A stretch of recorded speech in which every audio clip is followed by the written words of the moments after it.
Olá, IPCA! Hoje é sábado, dia 18 de agosto de 2012. Estamos juntos há 188 dias lendo a Bíblia e hoje leremos 2 Pedro capítulo 1. Esta segunda carta, como lemos no capítulo 3, verso 1 de Pedro, é provavelmente destinada às mesmas pessoas a quem ele escreveu a primeira. Não há maiores referências a respeito de destinatários, senão essa em que ele diz: essa é a segunda carta que eu escrevo para vocês. Supondo que ele está se correspondendo com o mesmo grupo, o que é razoável, então nós sabemos alguma coisa a respeito das pessoas a quem ele escreveu. Também não sabemos onde ele estava, possivelmente em Roma, tendo em vista que Pedro diz que está perto de morrer, no capítulo 1, nos versos 13 a 15. E sabemos que ele morreu em Roma, martirizado, então é possível e plausível que ele ainda estivesse em Roma quando escreveu esta carta. Pedro está velho e está se dirigindo novamente aos irmãos a quem já havia dirigido uma correspondência anterior, agora para falar de um tema completamente diferente. Ele está preocupado com a ameaça da heresia, do falso ensino. E então, ele escreve esta epístola exortando os irmãos a conhecerem de fato a palavra apostólica, o verdadeiro e genuíno evangelho, para que não sejam seduzidos por armadilhas e não caiam em qualquer ameaça do engano. Por isso, a palavra conhecimento é muito repetida aqui. Capítulo 1, verso 2 fala da oração de Pedro para que a igreja cresça no pleno conhecimento de Deus. Pedro, nesta primeira parte do capítulo 1, fala sobre conhecimento em muitas ocasiões. Versículo 3 ele fala que Deus nos tem dado as coisas que conduzem à vida e à piedade pelo conhecimento completo de Jesus. Versículo 5, ele instrui a igreja a reunir toda a diligência para associar virtude, fé e conhecimento, além de outras coisas que virão a seguir. E que ao reunir todas essas coisas, verso 8, e progredindo nestas coisas todas, domínio próprio também, perseverança, piedade, fraternidade e amor, as pessoas não estariam sendo nem inativas e nem infrutuosas no pleno conhecimento do Senhor Jesus. Ou seja, tendo em vista que a heresia é uma ameaça, e a gente vai falar um pouco mais sobre isso amanhã, ou melhor, na segunda-feira, porque o assunto da heresia está bem claro no capítulo 2. Pedro diz que os falsos mestres vão chegar, como chegaram falsos profetas no povo de Israel, e o capítulo 2 como um todo já vai nos mostrar quem são esses falsos mestres que já estavam de certa forma presentes e ameaçando a vida da igreja. Então, Pedro está preocupado em mostrar: conheçam a verdade, cresçam na verdade, de tal forma que vocês não sejam arrastados por qualquer engano e, com isso, se mantenham seguros e firmes, confirmando a vossa vocação e a vossa eleição, é o que ele diz no versículo 10 do capítulo 1.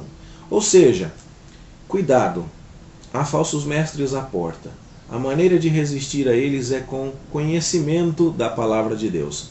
Não meramente um conhecimento intelectual ou um conhecimento emocional, embora ambos sejam necessários e importantes, mas um conhecimento prático.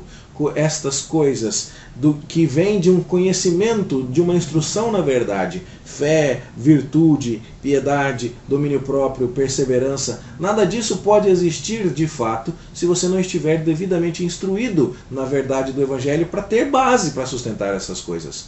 Mas a hora que você conhecer a verdade, e a verdade verdadeira, então você vai desenvolver essas coisas, e então o conhecimento que você terá de Jesus será pleno.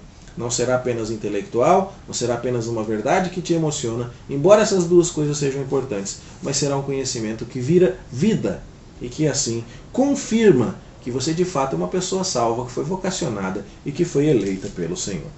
Pedro diz no verso 12 que está pronto para lembrar os irmãos daquelas coisas e fala que, embora até já esteja envelhecendo e já sinta que a sua partida está próxima, ele está disposto a exortar os irmãos. E por quê?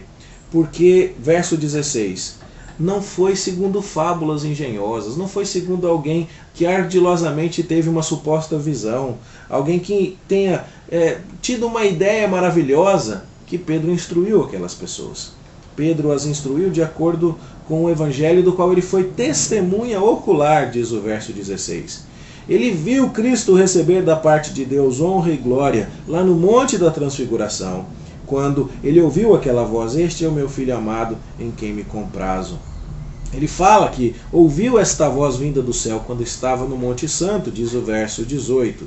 E então ele percebeu que foi confirmada uma palavra profética, algo que foi dito aos profetas do Antigo Testamento, que vinha sendo aguardado, que se cumpriu em Cristo de maneira maravilhosa, e Pedro viu.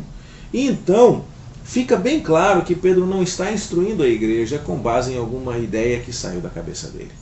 Pelo contrário, ele faz questão de dizer que nenhuma profecia bíblica provém de uma elucidação particular, mas homens santos falaram de Deus movidos pelo Espírito Santo. Ou seja, Pedro agora está preocupado com a saúde da igreja, dizendo: não acredite na conversa fiada de qualquer um que chega aí dizendo que teve uma revelação. Creio no Evangelho do Senhor Jesus, o Evangelho que eu testemunhei, pelo milagre que vi lá no Monte da Transfiguração, que confirmava as profecias que já tinham sido dadas aos profetas anteriores e que não são objeto de elucidação particular de nenhum ser humano, mas todas elas provêm do Espírito Santo que iluminou homens que foram separados por Deus. É nisso que nós cremos, e é esse conhecimento que, fazendo parte do seu intelecto, da sua emoção e desembocando na sua vida, que vai confirmar a sua salvação e vai impedir que você seja arrastado ao erro através do ensino dos falsos mestres. Este é, portanto, o ensino desta carta, e é o desafio para todos nós. Você conhece a Escritura e você procura praticar aquilo que você conhece para que não seja meramente informação. Talvez você seja capaz de dizer gente que conhece a Bíblia de trás para frente, mas não a vive. Isso não é chamado de conhecimento pelo apóstolo Pedro. Também é importante dizer, não há necessidade de ficarmos correndo atrás de pregadores que tenham insights maravilhosos ou ideias geniais. Tudo o que nos é necessário é correr atrás de gente que possa nos explicar a Bíblia como está escrito, como foi revelado pelo Senhor através de homens que foram iluminados e inspirados pelo Espírito Santo. Com isso, meus irmãos, nós vemos que ao se armar destas ferramentas, ao se apropriar da bênção da revelação, é que a igreja estará resistindo aos erros e então mantendo a sua vida pura e preparando-se para a vida celestial. Pedro nos deixa essa mensagem e o desafio para nós agora é exatamente esse: estudar, conhecer e praticar. Que Deus nos abençoe neste desafio. Vamos orar?